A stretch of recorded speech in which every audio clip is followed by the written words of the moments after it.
खुदा के कलाम की तरफ चलेंगे जैसा खुदा ने हम सबों को आशीष दी। यहाँ पर धर्मशास्त्र बाइबल में देखेंगे, मैं पढ़ रहा था याकूब जेम्स 5:16। यहाँ पर खुदा का कलाम बता रहा है, कई बार हम प्रार्थना तो करते हैं पर हमारे अपराध हमारे जीवन में बने रहते हैं। यहाँ पर खुदा का कलाम बता रहा है कि एक दूसरे के सामने क्या करो, इसलिए तुम आपस में एक दूसरे के सामने आपस में तुम एक दूसरे के सामने अपने अपने पापों को मान लो। अपने अपने पाप किसके? अपने अपने। हम दूसरे को पापी ठहराते हैं कि ये पापी है, फलाना व्यक्ति ऐसा है, ठिकाना वैसा है। अपने अपने पाप किसके? अपने अपने पापों को मान लो, एक दूसरे के लिए प्रार्थना करो और एक दूसरे के लिए प्रार्थना। किसके लिए प्रार्थना करो?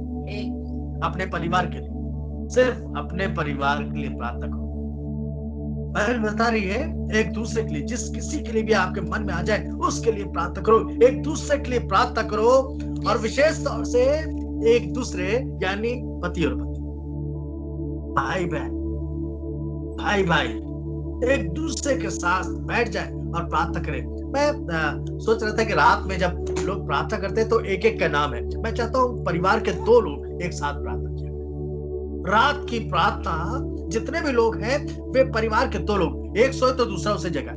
कई बार हो सकता है रात है, प्रार्थना करते करते नींद आ जाए, सो गए। हमें करना है ये है कि हम परमेश्वर की बातों में मुस्तैद रहे। यहाँ पर खुदा कलाम बता रहा है, इसलिए तुम आपस में एक दूसरे के सामने अपने अपने पापों को मान लो और एक दूसरे के लिए प्रार्थना करो, जिससे तुम चंगे हो जाओ। अगर हम चंगाई चाहते हैं, यहाँ पर प्रार्थना जरूरी है, प्रार्थना मस्ट है। अगर हम प्रार्थना नहीं कर रहे हैं तो ये जाने कि हमारा जीवन अधूरा है। सर हम लोग कहते हैं more prayer more power, no prayer no power. अगर यानी हम प्रार्थना नहीं कर रहे हैं तो हमारे जीवन में सामर्थ्य नहीं है, हम शक्तिशाली नहीं है, हम परमेश्वर की सामर्थ्य को अपने जीवन में नहीं रखते हैं। खुदा के कलाम में लिखा हुआ है कि जब हम प्रार्थना करते हैं दूसरों के लिए तो परमेश्वर आशीष देता है। एक कहानी आपको बताएंगे बाइबल से, इब्राहिम के बारे में आप सभी लोग जानते हैं। इब्राहिम और उसकी पत्नी एक देश में गए। अब्राहम अपने घर से निकला, जब उसके पिता ने कह दिया, परमेश्वर ने कहा कि तू जाओ और जाकर के जो स्थान में बताऊंगा तुम वहां पर रहना। चले आ रहे थे, ये कादेश में आए और शूर के बीच में ठहर गए। और जब वहां पर वो ठहर गए तो वहां पर एक जगह है जहां गरार नाम है, उस जगह का नाम गरार। अगर आप पढ़ना चाहते हैं तो उत्पत्ति की किताब उसका 20वां अध्याय आप पढ़ेंगे तो वहां पर ये जिक्र पाया जाता है। वे गरार में आकर के ठहर गए यानी रहने लगे। इब्राहिम अपनी पत्नी के साथ में थे, सारा बहुत खूबसूरत थी। जब वहां के लोगों ने पूछा ये कौन है, तब उसने बताया कि ये मेरी बहन है। हालांकि वो रिश्ते में उसकी बहन थी कि वो उसके पिता की बेटी थी और माँ की बेटी नहीं थी। उसकी जो माँ थी उसकी बेटी नहीं थी। ये लिखा हुआ है कि ये उसके पिता की बेटी थी। यहाँ पर पूरी कहानी है। अबीमेलेक ने उसको अपने पास में बुला लिया, सारा जब वो खूबसूरत लगी और उसको उसने अपने पास बुला लिया।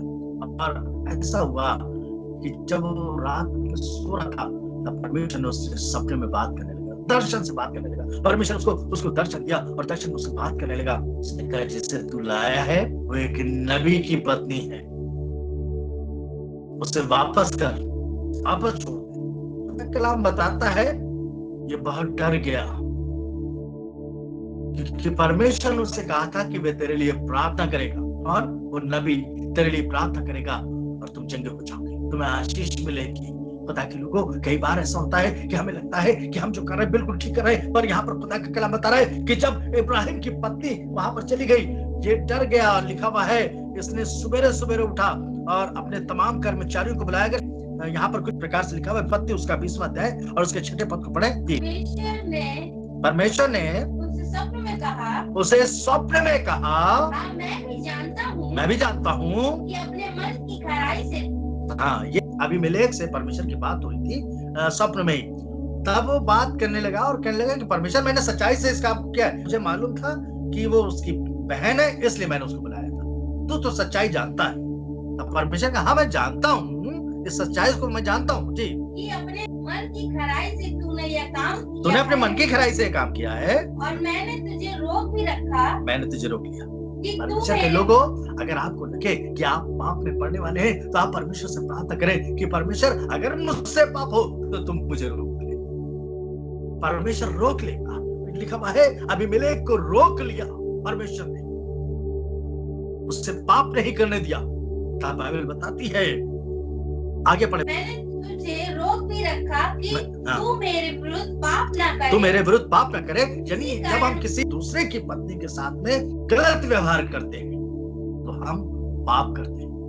बाइबल बता रही है कि इसी कारण मैंने तुझको उसे छूने नहीं दिया, तुझे उसे छूने नहीं दिया। हाँ, इसलिए अब उस पुरुष की हाँ, पत्नी को उसे लौटा दे, उसकी पत्नी को लौटा दे। हाँ, क्योंकि वह नबी है, वह नबी है और तेरे लिए प्रार्थना करेगा। बाइबल बता रही है, परमेश्वर ने उससे कहा कि वह तेरे लिए प्रार्थना करेगा। पता कि लोगों, बाइबल बता रही है कि जब उसने प्रार्थना करी तो हुआ क्या। अगर 17वें पद को पढ़े तो कुछ इस प्रकार से लिखा हुआ है, सारी बातें हैं, लिखा हुआ है उसके 17वें पद को पढ़े जी। तब अब्राहम ने यहोवा से प्रार्थना की, तब अब्राहम ने यहोवा से उसकी पत्नी को उसने वापस कर दिया। इसने कहा, तूने ये क्या काम किया, तूने मुझसे ऐसा कैसे कर दिया कि वो तेरी बहन है, वो तो तेरी पत्नी थी। सारी बातें हो गई।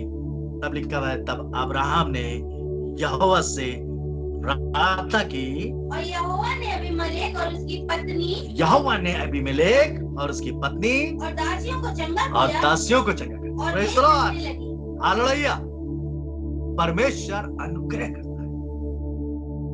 जब हम प्रार्थना करते हैं तो परमेश्वर अनुग्रह करता है और अपनी आशीषें प्रदान करता है। चाहते हैं कि हम आशीषित हो तो उस परमेश्वर से प्रार्थना करें, उसके सम्मुख आ जाए। नीति वचन उसका 15वां अध्याय और उसके 29वें पद को पढ़े तो यहाँ पर कुछ इस प्रकार से लिखा हुआ है। नीति वचन उसका 15वां अध्याय और उसके 29वें पद को पढ़े। यहोवा दुष्टों से दूर रहता है, यहोवा दुष्टों से दूर रहता है, परंतु धर्मियों की प्रार्थना सुनता है। परंतु धर्मियों की प्रार्थना सुनता है। खुदा के लोगों, हम धर्मी बन जाए, हम परमेश्वर की नजदीकी में धर्म के काम करने लगे, हम भलाई के काम करने लगे। और जब ऐसा करेंगे और तो हमारी परमेश्वर प्रार्थनाओं को सुनेगा, क्योंकि खुदा का कलाम बता रहा है कि वे दुष्टों से दूर रहता परंतु धर्मियों की प्रार्थना को सुनता है। आज हम धर्मी बन जाए। अगर हम चाहते हैं, आप सोचें कि आपकी प्रार्थना नहीं सुनी जा रही, क्यों नहीं सुनी जा रही? यानी हम धर्म के काम नहीं कर रहे। अगर हम धर्म के काम नहीं कर रहे तो हमारी प्रार्थना नहीं सुनी जा रही है। लिखा हुआ है, यहोवा की आंखें धर्मियों पर लगी रहती है और उसके कान उसकी दुहाई की ओर लगे रहते हैं। खुदा के लोगों, परमेश्वर हमारी ओर ध्यान दिए रहता है, देखता रहता है। उसकी निगाहें इस पृथ्वी पर फिरती रहती है ताकि जो कोई उसकी तरफ निष्कपट दृष्टि करे, परमेश्वर का सामर्थ उसके लिए काम करे। परमेश्वर के लोगों, वो हमें चाहता है कि आशीष दे, पर क्या हम आशीष लेने के लिए तैयार हैं? इंसान को भूखा होना चाहिए, तभी तो वो तृप्त होगा। धन्य है वे जो धर्म के भूखे और प्यासे हैं, वे तृप्त किए जाएंगे। अगर हमारे अंदर भूखी नहीं होगी तो हम क्या तृप्त किए जाएंगे? क्या हम परमेश्वर से कुछ मांग रहे हैं? अगर नहीं मांग रहे तो आज से परमेश्वर से मांगना शुरू कर दें, क्योंकि खुदा हमें देने पर है, वह हमें आशीष देने पर है। नई नई आशीष देना चाहता है। वो चाहता है कि हम खुशहाली अपनी जिंदगी में लेकर के आए, आनंद लेकर के आए। अगर बहुत से लोगों के पास बहुत सब पैसा तो है पर खुशहाली नहीं है, आनंद नहीं है जीवन में अगर आनंद नहीं है तो हम आधे तो ऐसे ही हो जाते हैं। खुदा चाहता है कि परमेश्वर का आनंद, हम लोग कहते नहीं, प्रभु का आनंद है मेरी ताकत, संसार में यीशु ताकत। खुदा के लोगों, अगर हम चाहते हैं कि वो संसार में हमारी ताकत बन जाए तो आज उसको अपने जीवन में एक स्थान दें। उसकी उपस्थिति रहेगी तो हम आनंद से भरे रहेंगे, क्योंकि लिखा हुआ है जहां पर उसकी उपस्थिति होती है वहां पर आनंद की भरपूरी होती है। आज खुदावंद को पुकारें। तो मैंने पीछे अभी मैसेज में एक आयत के बारे में जो मैंने सबसे पहले प्रचार की थी, विश्वास बिना उसे प्रसन्न करना अधूरा है। क्योंकि परमेश्वर के पास आने वाले को यह विश्वास करना चाहिए कि वो है, कि वह अपने खोजने वाले को प्रतिफल प्रदान करता है। परमेश्वर के लोगों, जब हम ये बात जानते हैं, हम उसे प्रार्थना करते हैं, तो हम जाने कि परमेश्वर हमारी प्रार्थनाओं को सुनता है, वह हमें प्रतिफल देगा। पता नहीं सुनेगा भी कि नहीं सुनेगा। परमेश्वर हमें आशीष दे रहा है, हाँ देगा, सुनेगा। वो झुक करके हमारी प्रार्थनाओं को सुन लेता है। क्या हम इस बात के तलबगार हैं कि परमेश्वर हमारी प्रार्थनाओं को सुन ले? आज परमेश्वर से कहें, परमेश्वर हम पर दया कर, हम पर अनुग्रह कर। प्रेरितों के काम उसका 19वां अध्याय उसका 18वां पद। और जिन्होंने विश्वास किया था उनमें से बहुतेरों ने आकर अपने अपने कामों को मान लिया। लिखा हुआ है, जिन्होंने विश्वास किया था उनमें से बहुतेरों ने आकर अपने अपने कामों को मान लिया और प्रकट किया। जो परमेश्वर से मांगते, पहला यूहन्ना उसका 3 अध्याय उसका 22वां पद में लिखा हुआ है, जो कुछ हम मांगते हैं वह हमें उससे मिलता है। जो कुछ हम मांगते हैं हमें उससे मिलता है, यानी परमेश्वर से मिलता है, क्योंकि हम उसकी आज्ञा को मानते हैं। कैसे मांगे? उसकी आज्ञा को मानते हैं, उसके अनुसार हमें प्रतिफल देगा, उसे देगा। लिखा हुआ है, जो ने उस पर विश्वास किया। यहाँ पे लिखा हुआ है, जो कुछ तुम मांगते हो वह हमें उससे मिलता है, क्योंकि हम उसकी आज्ञाओं को मानते और उसे आता है वही करते हैं। जो परमेश्वर को अच्छा लगे, क्योंकि विश्वास करना उसे प्रसन्न करना अनूना है। क्योंकि परमेश्वर के पास आने वाले को यह विश्वास करना चाहिए वो है, क्योंकि वो अपने खोजने वाले को प्रतिफल देगा। क्या हम उसको खोज रहे हैं? क्या हम उसे पुकार रहे हैं? क्या हम उसे आवाज दे रहे हैं? क्या इस बात को कह रहे हैं, परमेश्वर तो हमारी प्रार्थना सुन ले? जब हम इस बात को कहेंगे तो परमेश्वर स्वर्ग से उतर के हमारी प्रार्थनाओं को सुन लेगा, हमें बरकतों से भर देगा, हमें अपने आशीष से भर देगा। क्योंकि खुदा का कलाम बता रहा है, जब हम परमेश्वर से प्रार्थना करते हैं, लिखा है इब्राहिम ने अबीमेलेक के लिए प्रार्थना करी, अबीमेलेक की पत्नी और उसकी दासियों, उसके पूरे घराने को बरकत मिली और वे जानने लगी क्योंकि वे बांझ थी, उनके संतान नहीं होती।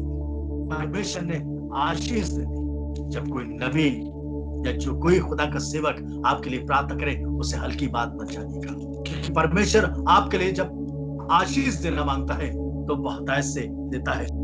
मत्ती 21:22 में लिखा हुआ है कि और जो कुछ तुम प्रार्थना में विश्वास से मांगोगे वह